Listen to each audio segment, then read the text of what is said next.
You see, the Israelites were told to set up these stones, but they didn't stop after they crossed the Jordan River, because they crossed the Jordan River right across the street from a big town called Jericho.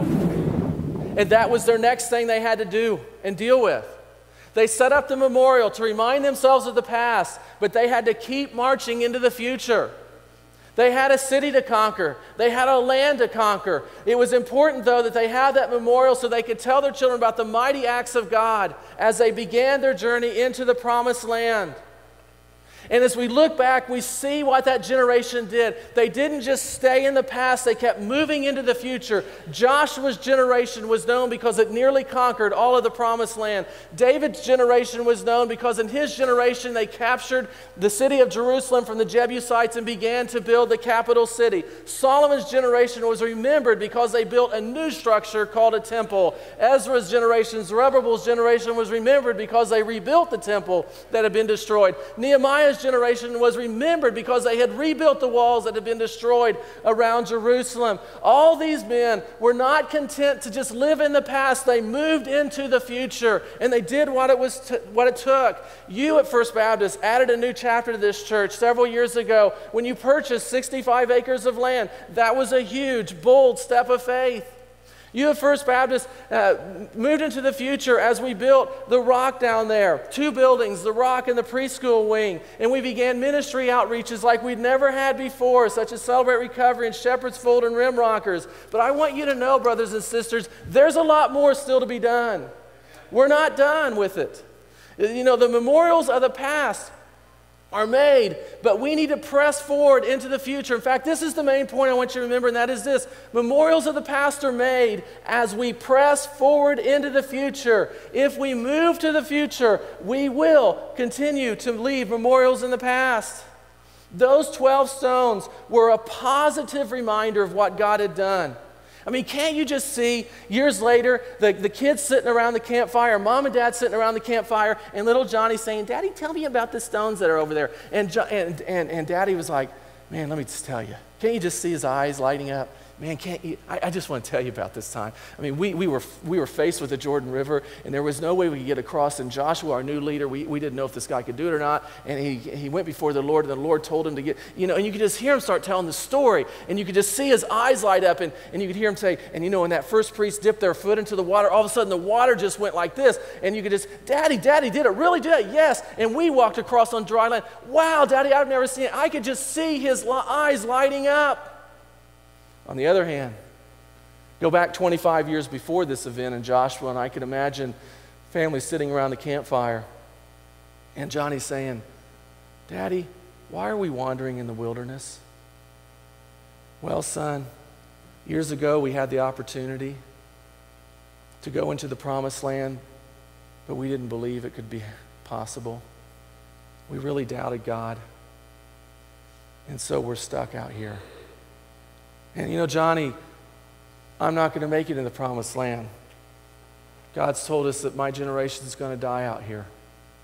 You'll have that opportunity. So Johnny, don't make the same mistake. Trust God.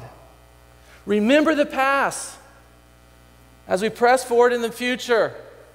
Listen, if our music was stuck in the past, you know what we would be doing this morning? Hamana, hamana, hamana, hamana. We'd be chanting. We wouldn't have pianos and organs or this stuff. If our church were stuck in the past, I wouldn't be preaching to you in English. I would be speaking Latin. And you would have no clue what I was saying, and neither would I. If our denomination was stuck in the past, we would have no foreign mission work. Because originally Baptists were opposed to taking the gospel to the barbarians. How in the world can the barbarians believe, was the line of thinking.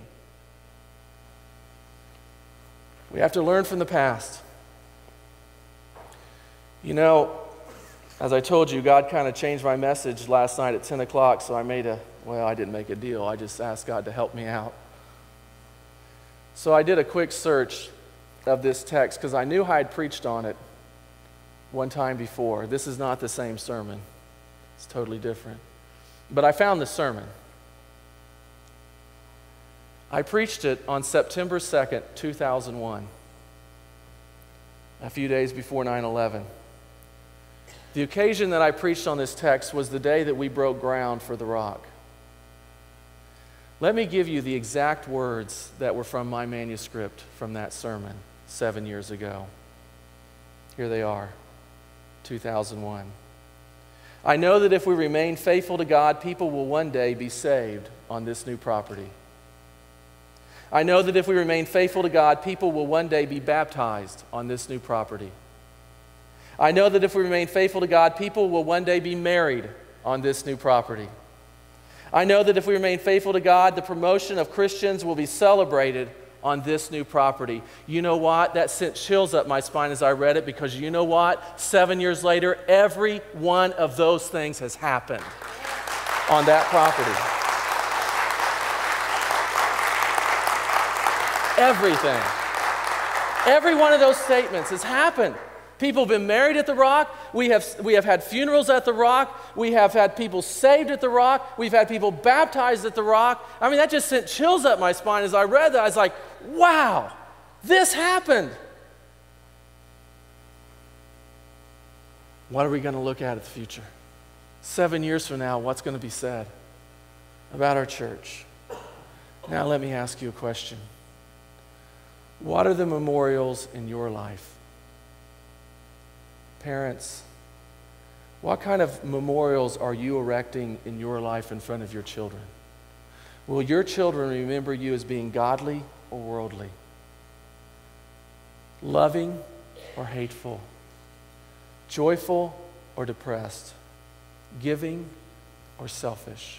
What kind of memorials, parents, are you building in your family right now? Church, how will the future generations, if the Lord tarries, remember this generation of First Baptist Church? Boldly stepping out in faith or staying stuck in the past? Living out the Great Commission in Center, Alabama, or just talking about it being done over there? Intentionally making disciples of people or hoping disciples would be made?